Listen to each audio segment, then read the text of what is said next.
I have a clear memory of the day I got married to my wife. At that time, I was 22 years old, standing at the altar, feeling nervous and excited, waiting for the moment when the love of my life would walk down the aisle to join me. My wife was 21 years old, and she looked stunning and graceful on that day. Now, we are both 29 and 28. Our journey began during our high school days when we first met. We were just teenagers, unaware of the exciting adventures that lay ahead. We shared the same classes, dreams, and a passion for the same music. Those days, we would often go to concerts together, immersing ourselves in the melodies and lyrics of our favorite band. Even though neither of us knew how to play an instrument, we used to daydream about being on that stage, performing with our own band. Our schedules were quite busy back then, leaving us with a little time to pursue our musical aspirations. It wasn't until we reached our early 20s that our love for music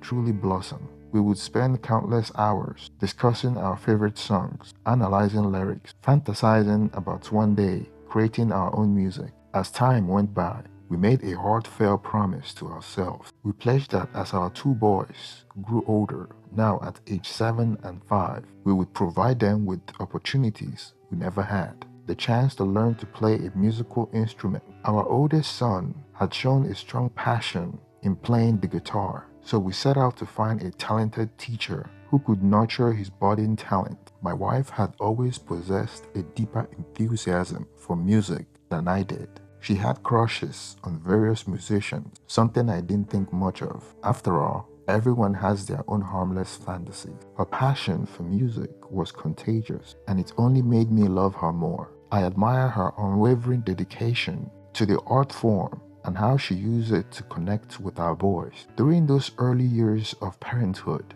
my wife worked part-time at the local high school, which left her with plenty of free time to bond with our boys. She became their musical inspiration, introducing them to the magic of music. She would play their favorite tunes on the stereo, and as they danced around the living room, she would sing along, creating beautiful memories filled with laughter and joy. When our son reached the age of 7, my wife and I believed it was the perfect moment to keep our promise and get him into a music class. We wanted to support his growing interest in playing the guitar, but as we pondered our option, my wife had a particular musician in mind, someone she claimed to have noticed performing at a bar. During one of those rare nights, we managed to go out together. Little did I know that my wife had taken the initiative that night to approach this musician and exchange contact information. They had struck up a conversation about music, and she had even managed to negotiate an arrangement for guitar lessons with him.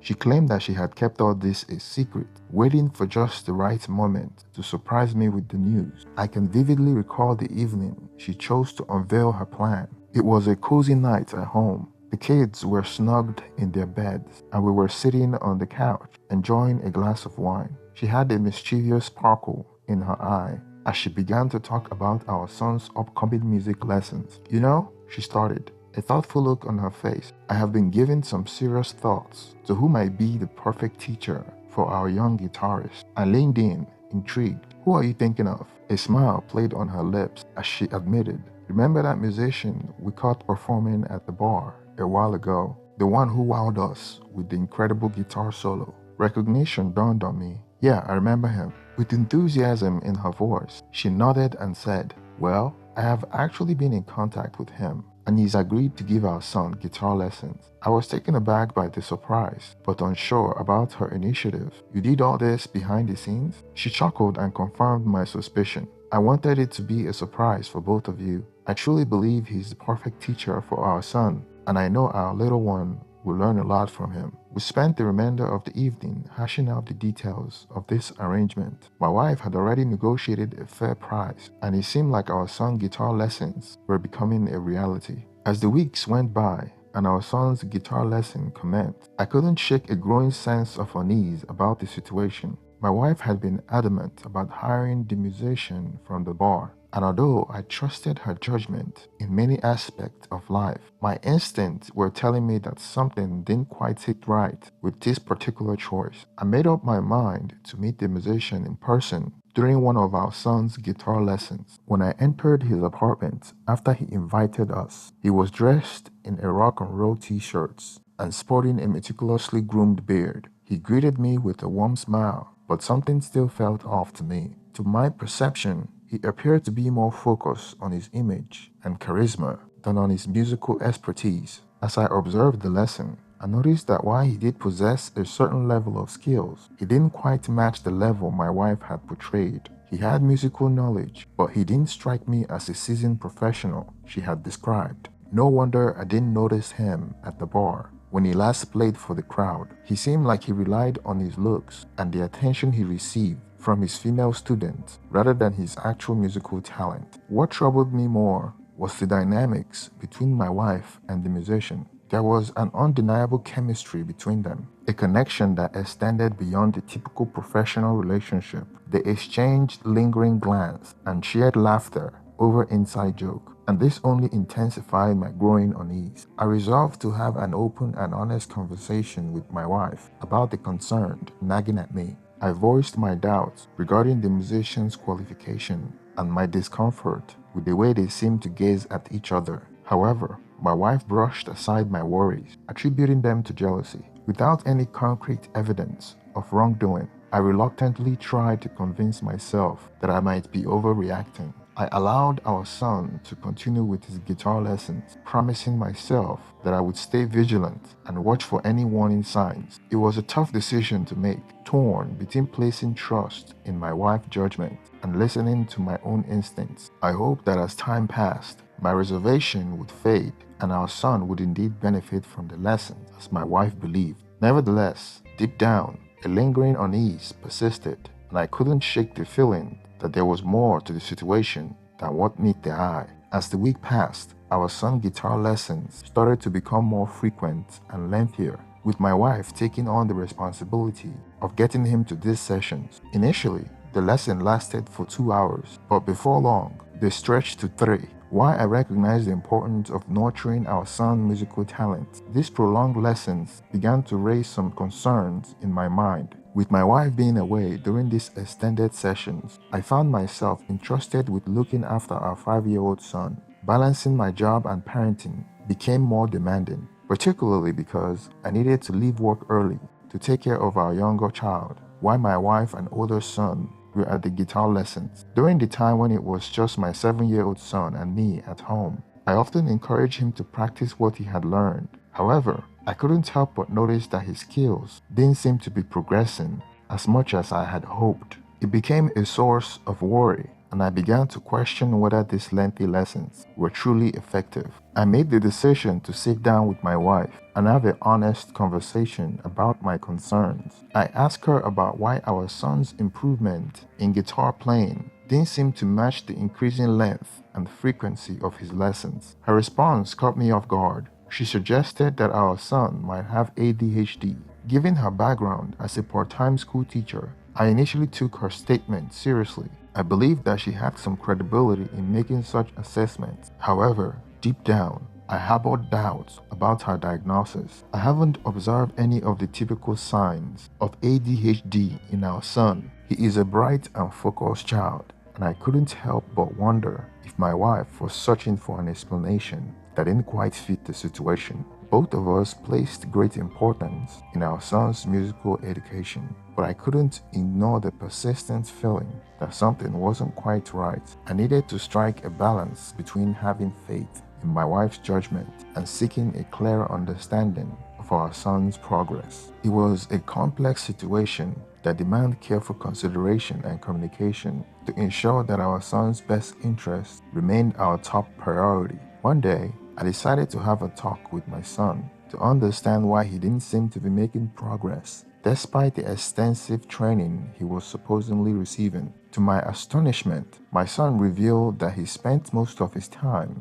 with my wife's parents. His revelation left me shocked and deeply concerned. How could my wife and the musician have led me to believe that our son was undergoing intensive guitar training for hours each week, when, according to my son, they barely practiced for a few minutes before my wife dropped him off at her parents' house. This stark difference between what I had been told and the actual reality of the situation sparked a rush of urgency and frustration within me. I couldn't shake the feeling that something was seriously amiss. Moreover, I noticed that there was an unusual transaction on my credit card where $100 was withdrawn and then reimbursed in 24 hours, sometimes every week, which coincided with the days my son went for his lessons. With determination to get to the bottom of things, I initiated my own investigation. I began to discreetly check in my wife's schedule and the musician's availability during the supposed lesson times. It didn't take long for me to discover that my wife's action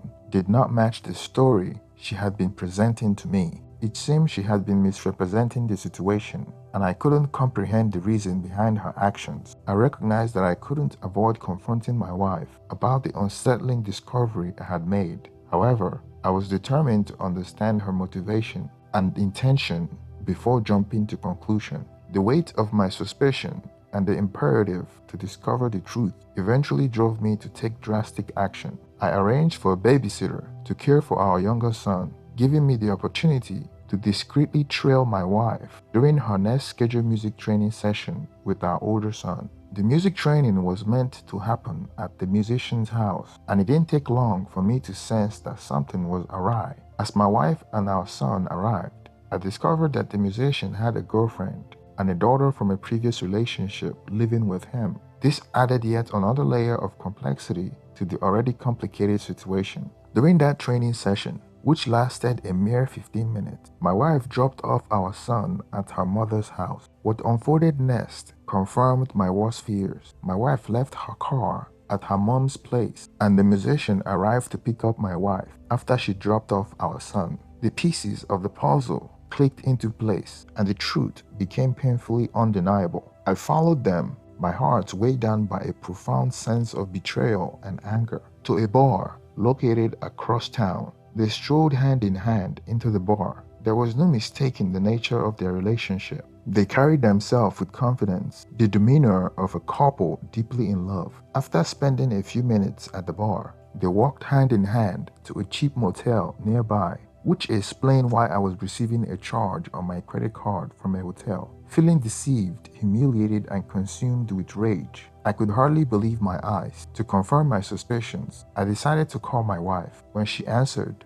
I inquired about her whereabouts, fully aware what she would say. She replied, "Oh, I am still at our son's practice." Her blatant lie was a devastating blow. It felt as though my world was crumbling around me as I grasped the extent of the betrayal, not just towards me, but also toward our son, who had been unwittingly caught in the midst of this deception. It was a profoundly painful moment that would forever alter the trajectory of our family's life. I knew that I had to confront my wife about her action and the devastating consequences they had on our marriage and our children. In the midst of the overwhelming anger and a profound sense of betrayal, my emotions spiraled out of control. The thought of my wife and the musician being together in that motel room was unbearable. I gave them 10 minutes, a simmering rage building inside me, before I made a decision. With trembling hands and my heart pounding in my chest, I approached the door of the motel room. A mix of dread and determination washed over me as I reached the door.